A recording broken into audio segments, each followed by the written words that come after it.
राजाओं का वृत्तांत दूसरा भाग अध्याय 3।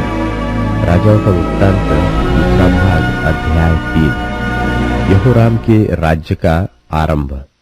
यहूदा के राजा यहोशापात के 18वें वर्ष में अहाब का पुत्र यहोराम शोम्रोन में राज्य करने लगा और 12 वर्ष तक राज्य करता रहा। उसने वह किया जो यहोवा की दृष्टि में बुरा है, तो भी उसने अपने माता पिता के बराबर नहीं किया, वरन अपने पिता की बनवाई हुई बाल की लाठ को दूर किया। तो भी वह नबात के पुत्र यारोबाम के ऐसे पापों में, जैसे उसने इस्राएल से भी कराए, लिपटा रहा और उनसे न फिरा। मोआब पर विजय। मोआब का राजा मेशा बहुत सी भेड़ बकरियां रखता था और इस्राएल के राजा को 1,00,000 बच्चे और 1,00,000 मेंढों का ऊन कर की रीति से दिया करता था।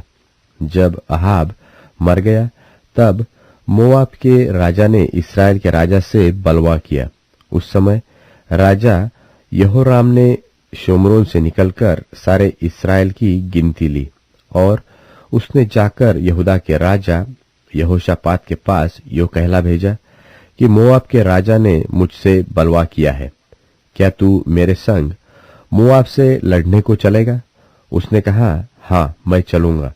जैसा तू वैसा मैं, जैसे तेरी प्रजा वैसी मेरी प्रजा, और जैसे तेरे घोड़े हैं वैसे मेरे भी घोड़े हैं। फिर उसने पूछा, हम किस मार्ग से जाएं? उसने उत्तर दिया, एदोम के जंगल से होकर। तब इस्राएल का राजा और यहूदा का राजा और एदोम का राजा चले, और जब 7 दिन तक घूमकर चल चुके, तब सेना और उसके पीछे पीछे चलने वाले पशुओं के लिए कुछ पानी न मिला। और इस्राएल के राजा ने कहा, हाय, यहोवा ने इन 3 राजाओं को इसलिए इकट्ठा किया कि उनको मोआब के हाथ में कर दे। परंतु यहोशापात ने कहा, क्या यहाँ यहोवा का कोई नबी नहीं है जिसके द्वारा हम यहोवा से पूछे? इस्राएल के राजा के किसी कर्मचारी ने उत्तर देकर कहा, हाँ, शापात का पुत्र एलीशा, जो एलिय्याह के हाथों को धुलाया करता था, वह तो यहाँ है। तब यहोशापात ने कहा, उसके पास यहोवा का वचन पहुंचा करता है। तब इस्राएल का राजा और यहोशापात और एदोम का राजा उसके पास गए। तब एलीशा ने इस्राएल के राजा से कहा, मेरा तुझसे क्या काम है? अपने पिता के भविष्यवक्ताओं और अपनी माता के नबियों के पास जा। इस्राएल के राजा ने उससे कहा, ऐसा न कहा, क्योंकि यहोवा ने इन तीनों राजाओं को इसलिए इकट्ठा किया कि इनको मोआब के हाथ में कर दे।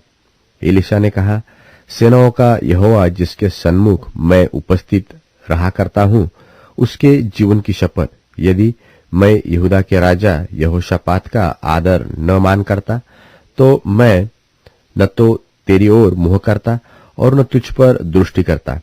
अब कोई बजवैया मेरे पास ले आओ। जब बजवैया बजाने लगा, तब यहोवा की शक्ति एलीशा पर हुई और उसने कहा, इस नाले में तुम लोग इतना खोदो कि इसमें गड्ढे ही गड्ढे हो जाए, क्योंकि यहोवा यो कहता है कि तुम्हारे सामने न तो वायु चलेगी और न वर्षा होगी, तो भी यह नाला पानी से भर जाएगा और अपने गाय बैलों और पशुओं समेत तुम पीने पाओगे।